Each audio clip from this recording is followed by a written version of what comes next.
So, this is reflections on quarter two, how my quarter two goals and plans went, and what my goals for quarter three are going to be. Quarter two, we can just go through a quick overview of how that went. April, for Spanish, I had 40 hours and 22 minutes total.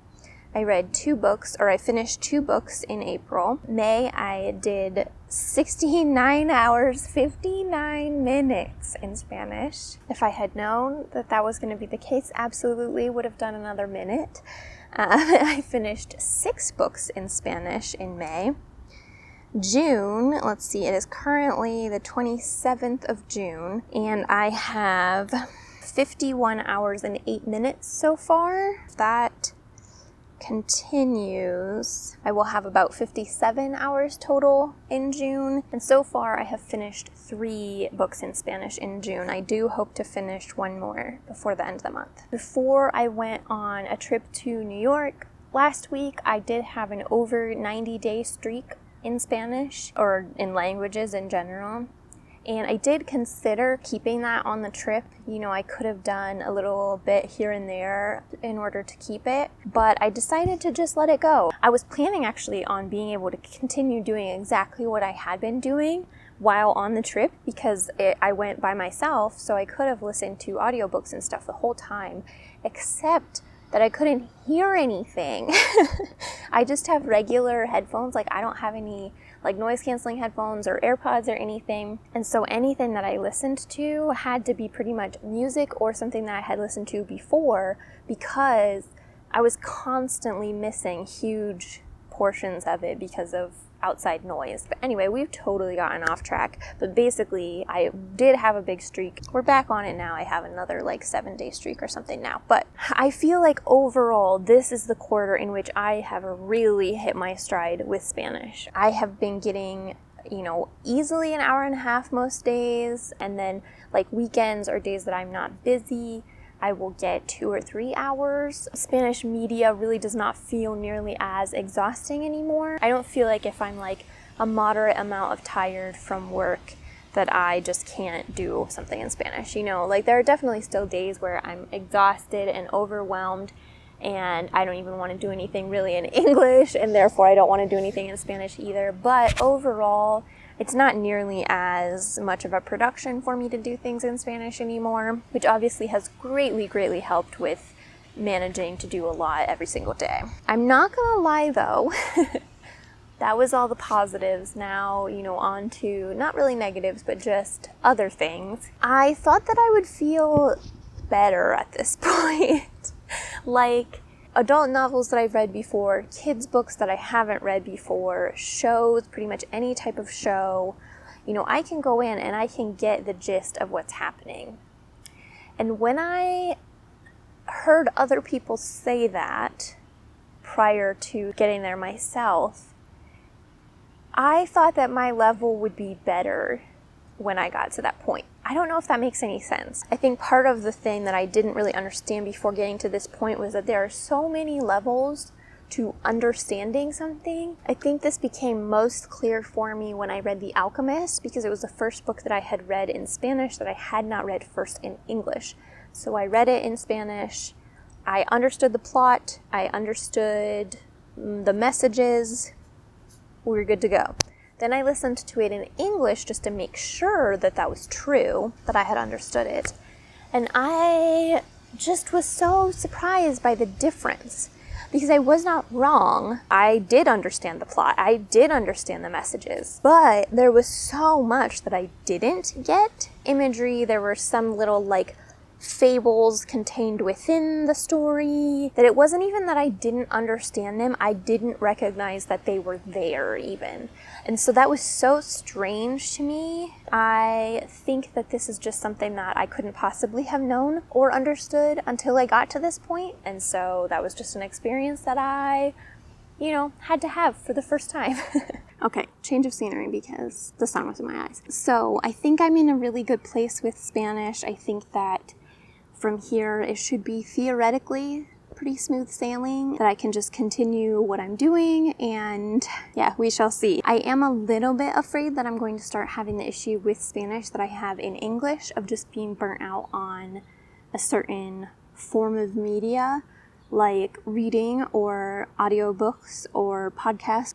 Just don't want to do it at all, and it's nothing to do with the content or the language or anything. I know how to handle it when it's in English. I can more easily just take a break in English, without being concerned about losing any kind of progress or something like that. We shall see. Hopefully that doesn't happen, but it's a concern, I guess. So as far as Spanish, we'll just take a quick look at what my quarter 2 goals were. So they were to finish the Hunger Games series, which I have not done, but I am close. I am probably about 10 to 20% through the last Hunger Games book. I did read the second one this quarter, and so I should easily be able to finish this goal. It just isn't technically happening this quarter. Next up was to listen to the first 3 Harry Potter audiobooks, and I did that. I actually have listened to the first 4 now. I can't decide if I'm going to continue. I had a goal to read 12 or more articles. I definitely have read 9 because I had saved 9 in one of the apps that I use. I don't know if I read 3 more. I probably did, but I also was primarily reading articles when I wasn't getting to as much reading as I wanted, like reading books. And so I'm also okay with not having read quite as many articles, but I would like to substitute a little bit more of my scrolling time for reading articles time. And then I had a goal to read aloud or parrot something weekly, and I absolutely have not done that. I completely forgot about this.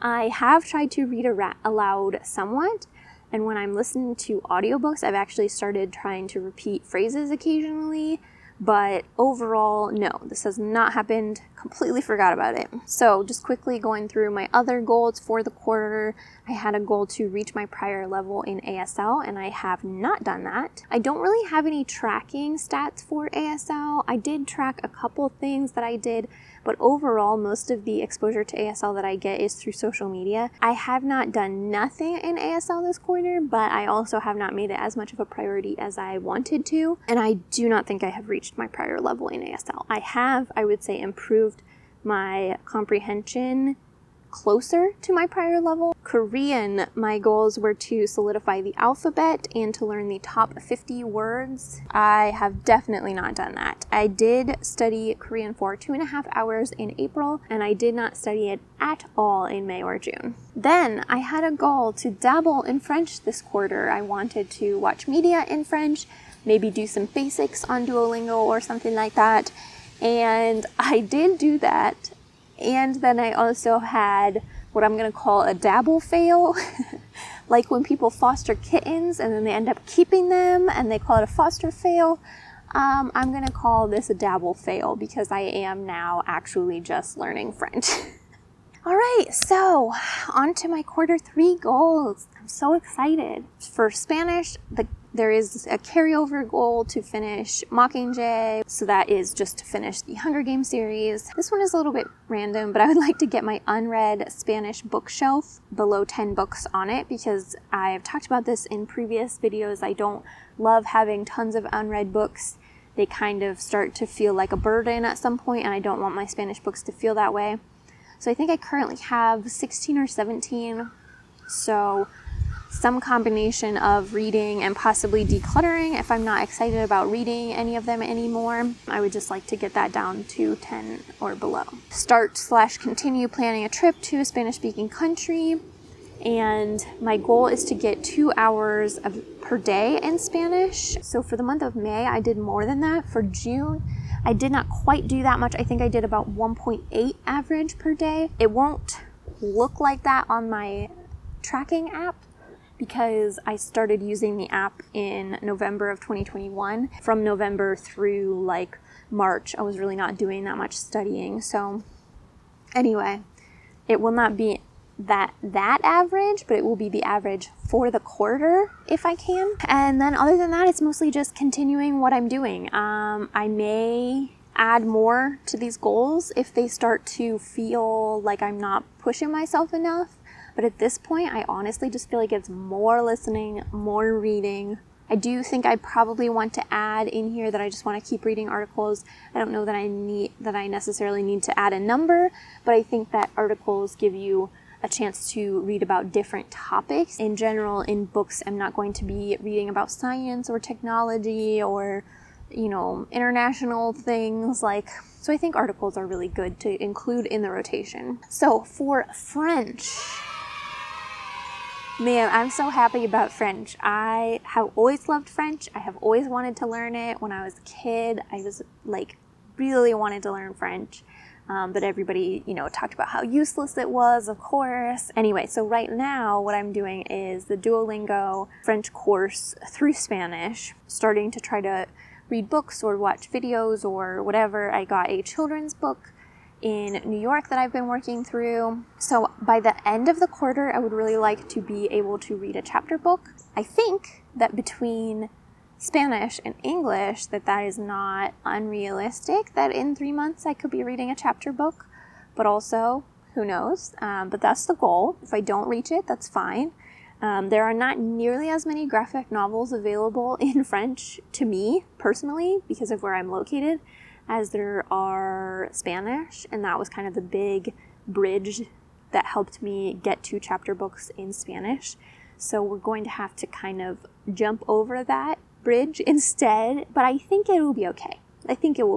Next goal is to understand pronunciation rules and the major exceptions to the pronunciation rules. I know that the exceptions are pretty much limitless and that you just have to hear them all and enough that they stick in your head, but I would like to understand most of the rules, most of the exceptions, kind of have a general understanding if I see a sentence in French, how it, theoretically at least, it should be said. And I would like to either finish or bail on the Duolingo course. I would like to feel like I've gotten everything out of the Duolingo course that I can, whether that's by finishing it, which I really doubt, or just starting to feel like it's not doing me any good anymore. Because my goal with the Duolingo course is exclusively to get enough vocabulary in order to be able to read books, watch things, etc. And then again for French, a lot of audio content. Again, because of the pronunciation, I would like to mostly see the words and hear them pronounced at the same time.